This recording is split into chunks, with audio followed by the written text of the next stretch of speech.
시청자 여러분 안녕하십니까? 채널 30 WBS 초대석의 유관일입니다. 오늘은 화가 수미타 김 교수님을 모셨습니다. 김 교수님 안녕하세요. 안녕하세요. 예, 바쁘신데 귀한 시간 내주셔서 고맙습니다. 저희 어머니 청경자 화백에 대해서 관심을 가져주시고 이렇게 불러주셔서 감사합니다. 네, 우선 우리 시청자들께 간단히 인사 말씀 좀 해주시죠. 네, 정말 이렇게 시청자 여러분과 만나 뵙게 돼서 반갑습니다. 저희 어머니 청경자 화백을 여러분들이 많이 좋아하시고 애정을 갖고 계시는데 정말 감사하게 생각하고 있습니다. 네, 고맙습니다.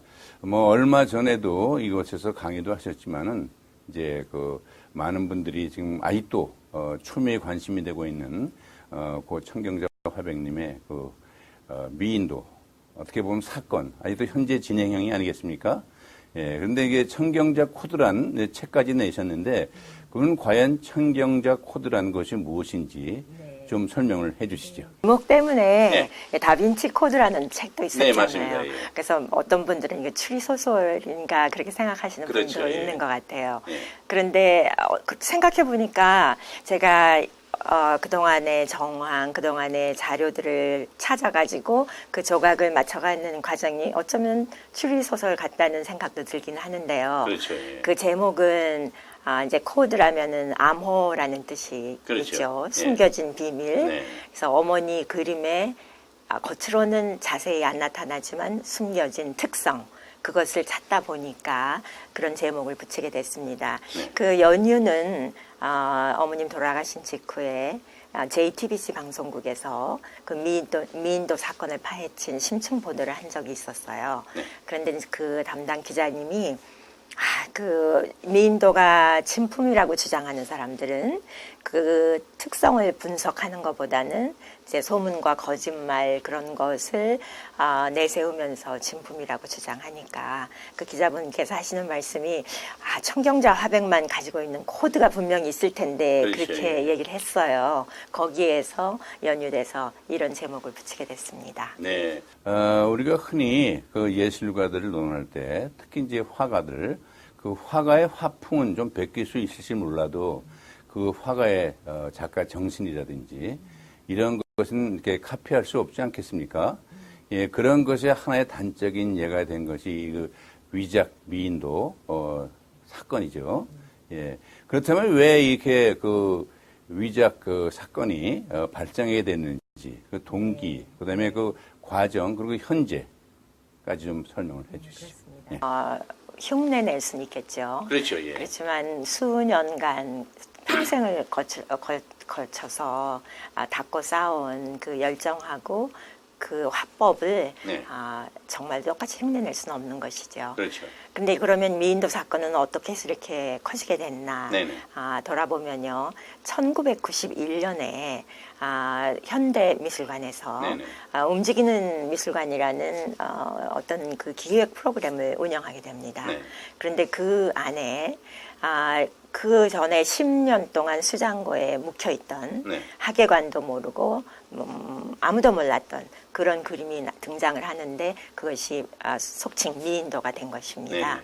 네, 어머님한테 지인이신 한 시인께서 전화를 해서 이런 그림이 제목도 선생님 제목 같지 않고 그림도 낯설은 그림이 지금 포스타로 인쇄돼서 전시가 되고 있다 하는 소식을 전해줬어요.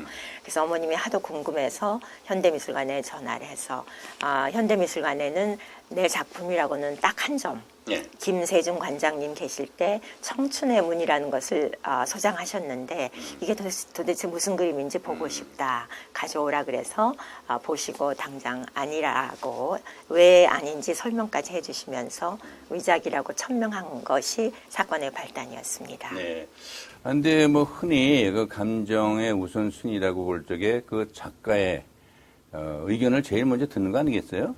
예, 근데 작가가 분명히 밝혔고 그런데도 불구하고 왜 가짜를 아이러니컬하게도 왜 진짜라고 우기는 그 근본 연유가 무엇이라고 생각하십니까? 네. 근데 처음에는 현대미술관 측에서 죄송하다고 화가의 확인을 거치지 않고 저희가 소장하게 된 것이 죄송하다고 사과까지 했어요. 예. 그런데 이제 언론의 보도가 크게 나니까 완전히 급선회한 거죠, 방향을. 지금 생각해 보면 그것은 우리의 그 경직된 관료 문화가 아니었을까. 처음 시작은 사실 우리나라에만 위작 사건이 있는 것이 아닙니다. 그렇죠. 외국에도 많은데 쉽게 예를 들어보자면 잘 알려진 케이스로 베네수엘라의 카라카스 국립미술관에 마티스의 그림이 바꿔치기가 돼가지고 그래요? 내부자 소행이겠죠. 걸려 있는데 몇 년째 사람들이 그걸 못 알아봤답니다. 미술관장을 포함해서. 그러다가 나중에 뭐 FBI 수사에서 그걸 어떻게 진품을 팔려고 하던 사람, 그 사람이 검거되면서 그 그림이 반환이 되는 그런 사건도 있었는데 그때 우리 분위기는 어땠냐면 이게 만약에 가짜라는 것이 판명이 되면 내가 다 이 현대미술 관장직을 내놓겠다 이런 식으로 그 체면 유지 네네. 그리고 자기의 자리를 지키려고 하는 그런 중심에서 사건이 비화가 된 것이죠. 그래서 온갖 거짓말과 어머니를 중상하는 그 모략들이 그때부터 생겨나기 시작했습니다. 네. 그 베네수엘라에서 있었던 그 마티스 위작 사건은 어떻게 보면 그 위작을 그렸던 사람도 보통 실력은 아니네요. 글쎄요. 근데요, 예. 그 미국에서 뉴욕에서도 예. 큰 사건이 한 번 있었습니다. 예. 근래 한 2, 3년 전에 해결이 된 것 같은데 그때는 뭐 아주 명성 있는 화랑에서 노들러 갤러리라고 하는 네네. 화랑에서 네. 수천만 달러짜리 수천만 달러어치의 뭐 잭슨 폴락이라든지 로스코라든지 유명 화가 거를 팔았는데 그 중국계 그 이민자 화가가 그렸다 그럽니다. 그걸 다. 그래요? 근데 뭐 소더비 그 네. 경매 회사의 이사까지도 뭐 넘어가고 속아 넘어가고 그렇게 전문가들까지도 아니면은 그 경험 있는 컬렉터들까지도 속이는 예들이 있습니다. 네. 그런데 이제 그 정도 가짜를 그리더라도 그 정도 실력이 있으면 또 모르겠는데 지금 이 미인도의 경우를 보면은 저도 이제 문외한이지만은 여러 가지 보도된 거 볼 적에 이거는 진짜라고 인정할 만한 것이 거의 없지 않습니까? 그렇습니다. 그리고 이제 그 위작을 그렸다고 자백했던 권춘식이라는 그 사람도 자기가 그린 건데 이게 가짜다.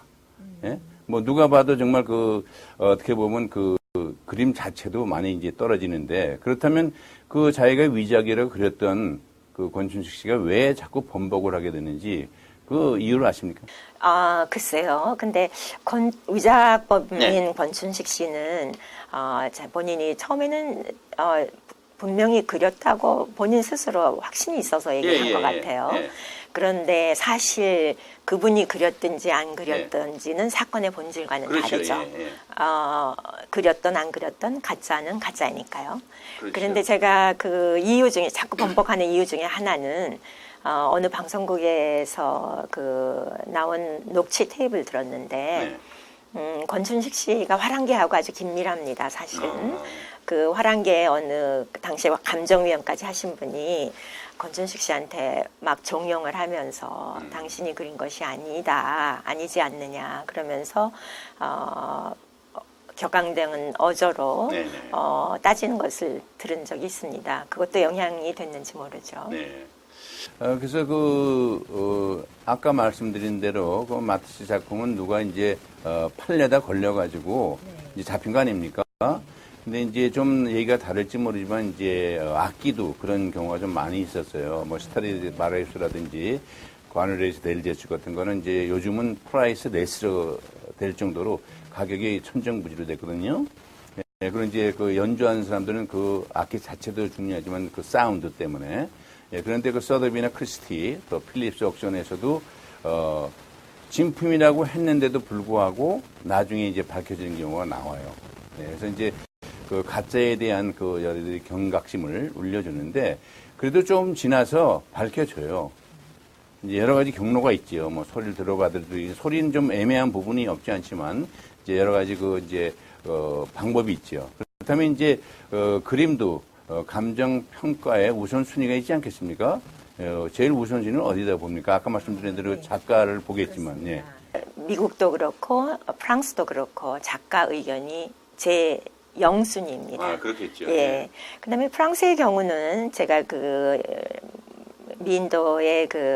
미인도하고 어머님의 그림들, 같은 시대 그림을 비교해서 과학 감정을 한 네. 그 르미에르 광학연구소장의 예, 예. 얘기를 들어봤더니 유가족이 또 굉장히 발언권이 세다 그러더라고요. 예, 작가가 예, 돌아가신 예. 다음에는. 그 다음에는 이제 그 안목 감정이라는 것이 있죠. 그렇죠. 예. 그런데 이제 미인도의 경우는 당시 이제 화랑협회, 그 당시로 아주 작은 기구였어요. 근데 현대미술관에서 화랑협회를 동원했달까? 이용했달까? 그래서 화랑협회 측에서 졸속히 감정위원회를 꾸며가지고 감정을 했죠. 네네. 그때 이제 감정 결과는 주로 감으로, 이제 촉으로 화상들을 오래 하신 분들이니까 그런 경험에 따라서 했다 그렇게 말씀하셨고, 그러나 또 이런 줄을 붙였어요. 언젠가 이것이 가짜로 밝혀진다면 겸허하게 수용하겠다. 또 그런 말씀까지 했는데 결국 현대미술관에서는 그 화랑협회의 발표를 등에 업고 이것이 진짜다 하고 밀고 나갔던 것이죠. 그럼 이제 과학 감정에는 크게 두 가지가 있다고 볼 수 있겠어요. 네.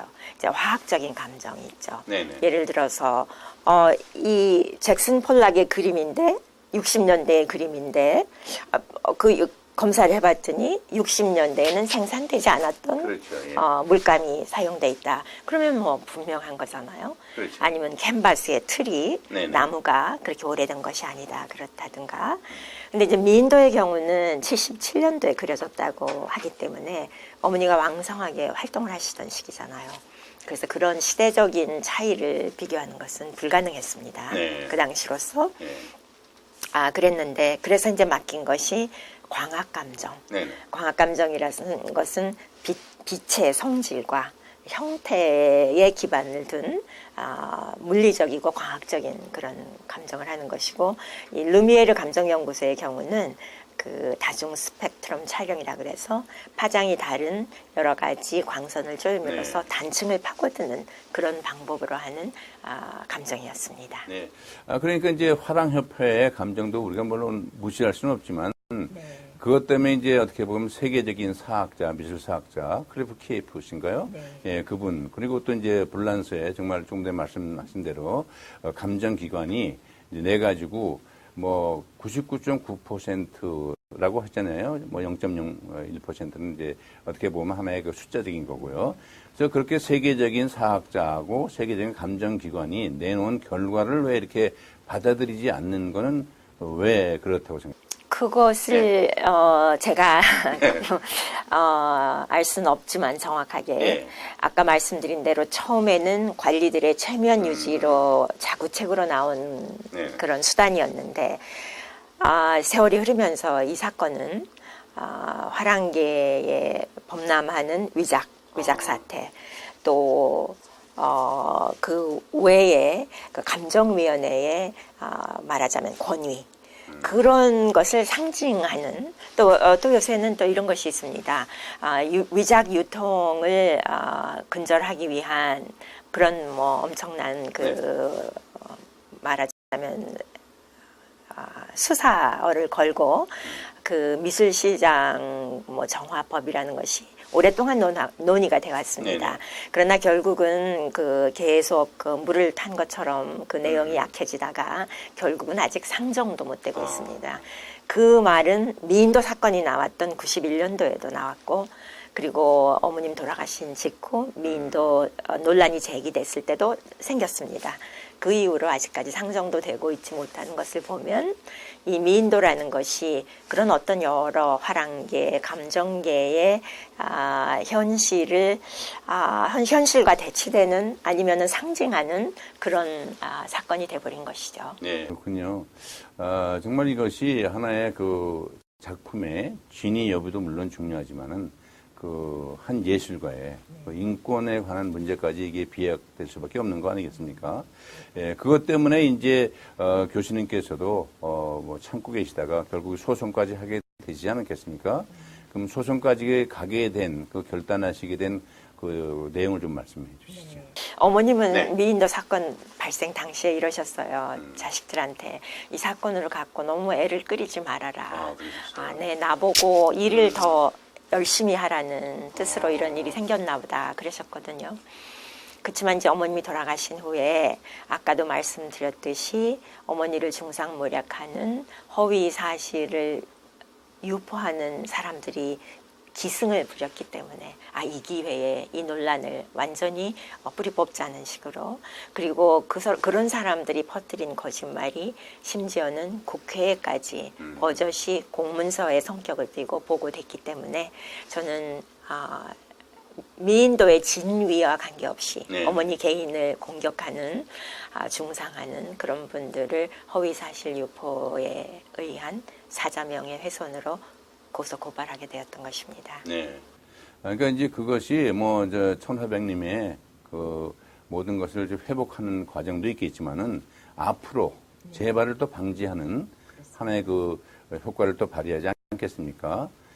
다른 거는 몰라도 예. 거짓말이 그렇게 통하는 정말 얼굴에 철판을 깐 듯이 객관적인 사실을 일례를 든다면 미인도는 국과수에서 진품 판정이 난 그림이다. 그런 식으로 네. 사실과 완전히 반대되는 허위를 유포하고도, 예를 들어서요, 그냥 얼굴 펴고 그냥 넘어갈 수 있는 세상, 그런 세상은 안 되겠죠. 사실과 다른 일을 유포했으면 사과를 하고 그렇죠. 정정을 하는 것이 당연하겠지요. 그런데 거짓말이 너무나 천연덕스럽게 퍼져나가는 세상은 적어도 개선돼야겠다고 생각이 됩니다. 그러니까 이제 그 국가수의 그 발표가 그 내용이 잘못됐다는 게 아니라 그 자체가 없었다는 얘기인가요? 제 감정이 없었습니다. 근데 아니 발표한 적도 없는 걸 발표했다는 이런. 진품으로 나왔다고. 그거는 정말 허위 사실 유포뿐만 아니라 정말 어떻게 보면 그 사실 얘기한 그 사람의 인격에 관한 또 내용까지도 포함되는데, 과연 그렇게 할 수 있다는 것이 참 어떻게 보면 믿어지지 않을 정도인데도 불구하고 현실로 나와 있는. 국회에 대한 보고서에는 또 버젓하게 이런 것도 있었습니다. 사실은 천화백이 번복을 했다. 그래요? 예. 그러면서 하계관 누구누구가 가서 들었다. 그렇게 나오는데, 그 하계관으로 그 이름이 지명된 분은 펄쩍 뛰면서 나는 선생님 댁을 방문한 적도 없다. 이렇게 나오는 겁니다. 그런 것이 한두 가지 아니에요. 누가 들어보면은 진짜처럼 들리네요. 한 사람의 하계관까지 얘기하고 이름까지 얘기하면 그런 거짓말은 할 수가 없지 않겠습니까? 뭐 삼자 대면 하기 전에는. 예, 그런데 그렇게까지 할 정도라면은 참 정말 이게 왜 이 사건이 이렇게 유명한가? 그거 참 의문이에요. 예, 그럼요. 예. 네. 그래서 어떻게 보면 이제 아직도 진행이지만 결과론적으로 보면 공권력과 그 화랑계의 비리, 여러 가지 모든 것이 한 가지가 아니고 복합적인 요소가 다 내포되어 있는 이런 상황으로 좀 진행이 되고 있는데요. 무엇보다도 천하병님께서 제가 아직도 기억이 납니다. 내가 난 아기를 내가 어떻게 모르냐. 뭐 아주 간단한 말씀이지만 그 속에 다 포함되지 않겠습니까? 또 누구든지 자기만이 알 수 있는 자기 작품, 물론 보기만 해도 알겠죠. 숨어있는 몇 가지가 있지 않겠습니까? 그거 좀 말씀해 주시죠. 창경자 코드죠, 그게. 예, 그러니까요. 네, 근데 어머님이 그때 말씀하신 게 하나도 과장이 안 됐습니다. 네네. 어머니는 1년에 예를 들어 1977년이라면 10개 이상을 그리질 않으셨어요. 굉장히 한 작품을 오래 네네. 그리시는 편이라서 작품이 두껍고, 그래서 많은 사람들이 그걸 서양화라고 착각을 합니다. 동양화인데도. 글쎄요, 예, 네. 맞습니다. 예. 네, 그런데 이제 여러분들, 이제 시청자 여러분들이나 일반인들이 보시는 게 다 맞아요. 네네. 예를 들어서 참 미인도 색깔이 왜 이렇게 충충해? 예를 들어서 또 아니 얼굴이 왜 이렇게 균형이 안 잡혔어? 네네. 뭐 그런 거요. 네. 그런 것이 그 아까 말씀하신 두 가지 과학 감정에서 다 증명이 됐습니다. 과학적인 도구를 이용해서요. 근데 저희가 이게 특히 청경자 코드라고 이제 네. 5가지를 뽑았는데, 네네. 이것은 그 조지타운 대학의 그 클리프 키에프 석좌 예, 예. 교수께서 이제 위주로 저 석자 교수께서 이제 주로 하신 것입니다. 네, 이분이 밝혀낸 5가지 중에 홍채의 비밀, 그 어머니의 그림에 특히 77년 이후의 그림은요. 그 당시 77년, 그러니까 75년 이후의 그림은요. 워낙 두껍게 그리는 데다가 붓만 사용하시는 게 아닙니다. 뭐 이렇게 몽당붓이 되잖아요. 네네. 그럼 그걸 안 버리시고 긁어요 막. 어. 독특한 질감을 표현하기 위해서. 그래서 이제 홍채를 그 단층 사진을 통해서 비교해 보면 엄청나게 많은 그 붓자욱과 뭐 거친 표현들이 나옵니다. 그런데 미인도는 빤빤합니다. 아무것도 없습니다. 다른 사람이 그린 것이기 때문에 그렇죠. 그런 거죠. 또 인중의 비밀이라는 것이 있습니다. 네. 이것은 어머님은 그렇게 사생 실력이 뛰어난 분이신데도 인중은 일부러 안 그리셨습니다. 아, 그래요? 빤빤하게 하셨어요. 그것을 이제 제가 사진으로 이제 비교를 해드리겠습니다만은 또 입술의 비밀. 입술도 이제 보통 묘사하시는 분들은 이제 위에는 근육이 세 개가 있기 때문에 여기를 동그랗게 U자로 하죠. 어머니 일부러 그걸 무시하셨습니다. 그것이 또 입술의 비밀이고 또 하나가 이제 그 숟가락의 비밀이라는 것이 있습니다. 그것은 어머님이 이거 검사를 하는 도중에 이 참 이상하게 맨들맨들한 부분이 있다. 근데 이것은 그냥 검은 색깔, 다크한 색깔을, 어두운 색깔을 칠해서 생긴 것이 아니고, 네. 질감이 되게 맨들맨들하다. 네. 그런 것이 의문이 생겼어요. 그렇죠. 근데 제가 버뜩 생각이 났죠. 어머님은 이제 숟가락으로도 막 문지르셨거든요. 그런 건 위작자가 그때까지는 몰랐을 텐데, 그렇죠. 제가 이렇게 어머님의 모든 특성을 자세하게 얘기할 때는 어쩌면 비유가 센지 모르겠지만 이게 심장을 꺼내서 보여주는 것 같은 그런 아픔이 있어요. 네. 그 어머님이 그렇게 열정으로 하신 그분의 화법을 내가 이렇게 정난하게 드러내도 되나. 근데 어떻게 하든지 말이 안 먹히니까. 뭐라 그래도 말이 안 먹히니까 이런 청경자 코드라는 것까지 만들게 됐습니다. 네. 그래서 뭐 오죽하면 또 책까지 펴내셔서 했겠나 그런 생각도 들지만 펴낼 수밖에 없는 그런 모든 그 정황이 있네요. 예. 그래서 근데 이제 저희들이 듣기로는 이제 청경자 화백님께서 이렇게 미인도를 많이 그리셨잖아요. 특히 여자분들, 여인들이요. 인도라는 제목의 그림은 쓴 적이 없고요. 아, 그래요? 주로 어머니는 굉장히 시적인 제목을 많이 붙이세요. 예. 뭐 탱고가 흐르는 황혼이라든지 뭐 남내의 초상이라든지 그런 굉장히 누가 울어라는 제목도 있습니다. 아, 그래요? 네. 유행가 가사가 네, 유행가 가사에서 예, 예. 그거를 정할 때 저희 온 식구가 올라가서 투표를 했어요. 아, 그래요? 근데 누가 울어가 선정이 됐는데 어머니가 또 유행가도 굉장히 좋아하셨고 예, 예. 이 말씀을 드리는 것은 그때 어머님 화실이 2층에 있었고 저희 식구들이 밑에 살고 있었어요. 외할머니 모시고 살고 있었는데 걸핏 하면 부르십니다. 네. 그럼 우리 올라가서 그 그림 평도 해드리고 이렇게 제목도 짓고 그런 환경에서 어머님이 한 점을 그리는데 몇 개월씩 걸리는 그런 작법에서 식구들도 모르고 작가도 모르는 그런 그림이 느닷없이 나타난 사건이었습니다.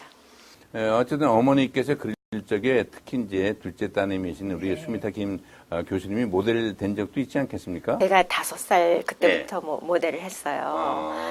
그래서 제가 좀 사진을 갖고 왔습니다. 어렸을 때 모델한 것, 그리고 뭐 1988년경에 한 것도 한 점이 있고, 뭐 제가 어머니랑 사는 동안에는 계속 모델을 했습니다. 30년 가까이 한 거죠. 네. 그러니까 저희가 뭐 그림을 보고 금방 비교할 수는 없지만 거기 어디선가 나타나는 면이 있지 않을까 이렇게 생각을 하고 봐야 되겠네요. 실망스러우실 것 같은데요. 네, 그래서 아무튼 이제 그 어머니께서 이제 여러 가지 그런 상황에서 얼마나 그 마음이 답답하시고 안타까웠겠어요.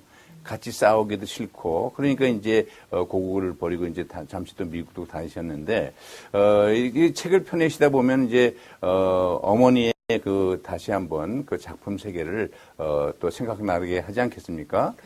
그러면서 이렇게 어떤 경외감도 생기고 그럴 텐데 네. 그 전에 몰랐을 적에도 물론 어머니들 많이 알았겠지만 네. 책을 펴내면서 또 이런 사건을 통하면서 어머니의 작품 세계를 다시 조명한다면 또 어떤 면이 있겠습니까? 독특하다는 것이죠, 일단. 네, 독특하죠. 다른 사람이 아무리 흉내를 내고 싶어도 독특한 것. 왜냐하면 어머님은 혼자 그것이 좋기 때문에 그렇게 그리는 거기 네네. 때문에 뭐 잘 팔리기 위해서 그리는 것도 아니고 유명해지기 위해서 그리는 것도 아니고 나는 이제 80년대, 90년대는 꽃하고 여인을 많이 그리셨잖아요. 네네네. 그때는 나는 꽃이 좋기 때문에 음. 여인의 초상이 좋기 때문에 또 화려한 색상이 좋기 때문에 수묵화를 안 하시고 채색화를 하신 거고요.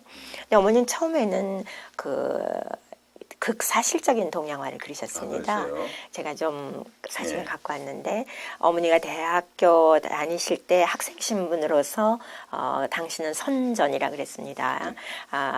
그 선전에 입상하신 그림 조모상 그래서 얼마나 극사실적인지 한번 보시면 좋겠고요. 네. 그다음에 이제 어머니가 유명해지신 작품은 생태라는 뱀이 35마리가 얽혀 있는 그림이죠. 그때 사실 뭐 여자가 뱀을 그린다 그래서 예, 예. 뭐 그렇겠네요. 대단히 사실은 어떤 미협전이라는 데에 부산에서 그때 아마 이제 전시 부산에서 열렸던 것 같아요. 참가를 했는데 전시를 못했답니다. 사람들이 이거 너무 자극적이라 그러고 주방에다가 이렇게 놔뒀는데 그때 부산에 나와 계시던 여러 문인들, 특히 공저 오상순 선생님 같은 분들이 그 그림을 좋아하셔서 소문을 내가지고 뭐 문을 닫을 수 없을 만큼 사람들이 몰려들었다 그래요. 그렇게 극사실적인 그림을 그리셨는데 제가 다시 감탄한 것은 그 뱀들을 전부 스케치만으로 그리신 겁니다. 뭐 사진을 찍을 수도 없었겠고요, 그때는.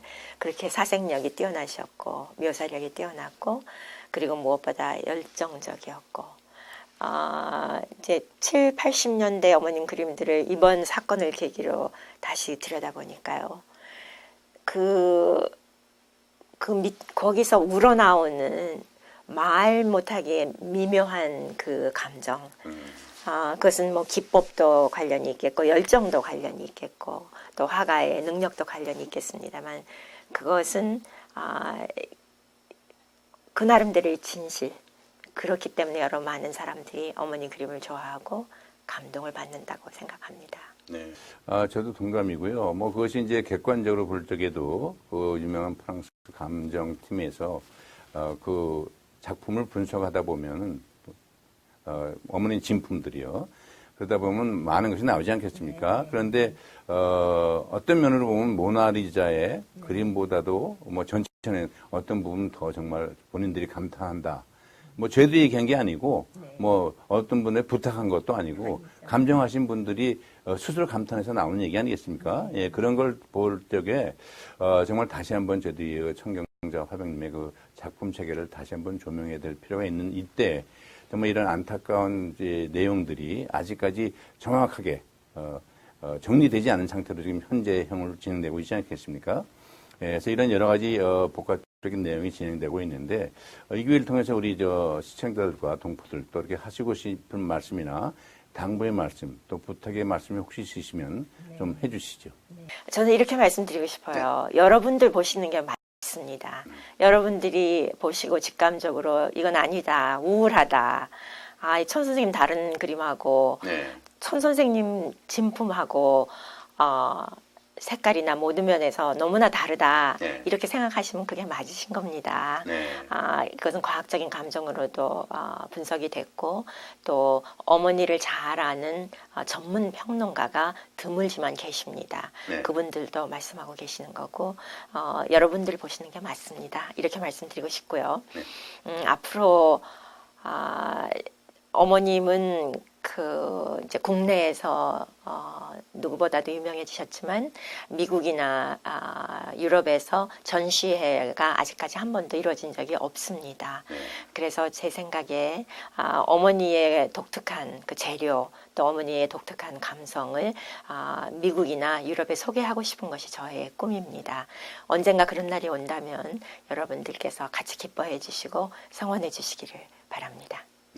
이제 지금 말씀하신 그대로 이제는 위작 여부를 떠나서 정말 이제 세계인들이 다시 한번 청경조 화백님의 그 화풍이나 그 작품 세계를 조명할 수 있는 그런 날이 속히 오게 되기를 바람하지 않고요. 또 그렇게 될 것이라고 믿어 의심치 않습니다. 감사합니다. 예. 그래서 지금 여러 가지 뭐 내용을 보면은 정말 다 나온 결과지만은 뭐 미학적으로 보나 과학적으로 보나 1977년이죠. 그때 만든 그것은 이제 어떤 특징도 나타난 것이 없는 위작이 거의가 완전 확정됐는데도 불구하고 정말 아직도 그렇게 자기의 옛날에 얘기했던 거짓말 다시 덮으려고 더 큰 거짓말 하는 이런 세상에서 정말 안타까움이 가중되고 있는데요.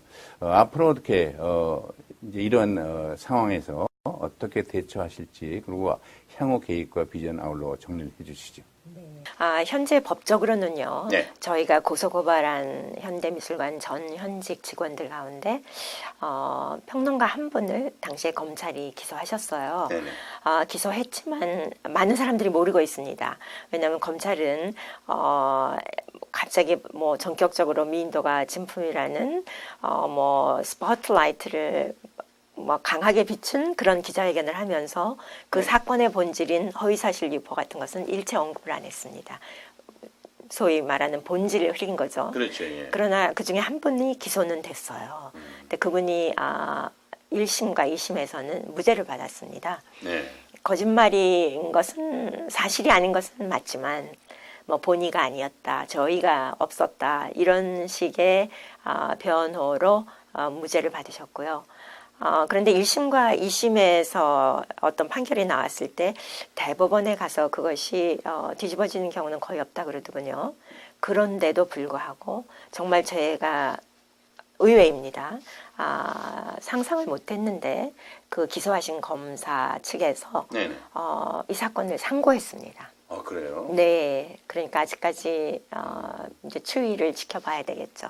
그러니까 이제 잘하면 또 파기환송 돼서 올 수도 있는데 그래가지고 더 좋은 결과 나오는 것도 물론 중요하겠지만 조금 아까 말씀하신 대로 일반 사람들이 보고 판단해서 저도 아직도 이해가 안 가는 것이 가짜를 만들려면 그렇게 만들어서야 또 되겠나. 인중이나 이런 건 조금만 더 해도 되는데, 말씀하신 과학적, 미학적 여러 가지 분석을 해도 그것은 이제 하나도, 진짜로 판정할, 내용이 거의 없는 위작인 건 이제 거의 이제, 아까 말씀하신 대로 검찰에서 저도 이해가 좀 안 되는 게 검찰에서 이게 진품이다 이렇게 발표한 적도 있지 않습니까? 네. 예, 이런 모든 것이 이 작품 세계나 그 청경조 화백님의 그 모든 걸 제대로 모르는 채 어떤 일반적인 그 화랑계의 어떤 비리가 난무하면서 나타나는 현상이 아닐까 이렇게 생각할 수밖에 없는